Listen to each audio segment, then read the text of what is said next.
À cette époque, l'Arabie n'était qu'un vaste désert que parcouraient les nomades et leurs caravanes.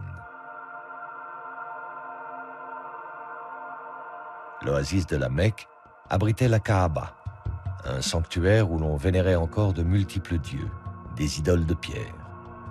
Pourtant, les tribus juives et les chrétiens présents en Arabie diffusaient depuis longtemps déjà l'idée de la foi en un Dieu unique. Parmi les habitants de la Mecque, un homme faisait exception. Il s'appelait Mohammed, Mahomet. Marchand caravanier, âgé d'à peine 40 ans, il avait pour habitude de partir méditer seul dans une grotte. C'est là qu'il a reçu, en l'an 610, sa première révélation. Un homme lui apparut. L'homme marcha vers lui et lui dit « Ikra, lis, au nom de ton Seigneur qui a créé. »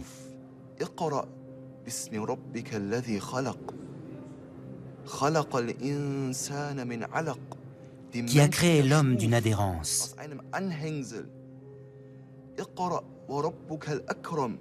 Lis, ton Seigneur est le très noble.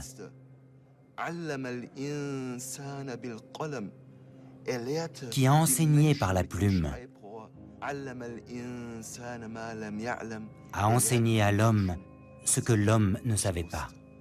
Et cet homme que le prophète Mahomet a vu, c'était Djibraïl, l'archange Gabriel, cet archange en qui les chrétiens et les juifs croient aussi. Ces 5 versets furent les premiers de la révélation faite à Mahomet.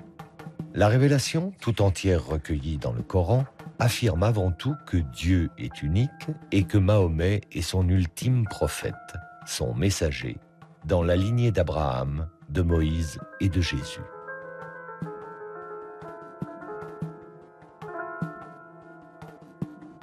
Elle aborde aussi les grands thèmes de la soumission à Dieu, de la récompense des fidèles ou du jugement dernier.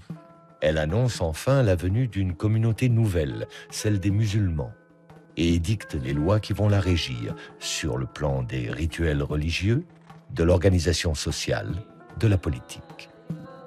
Au fur et à mesure qu'il les recevait,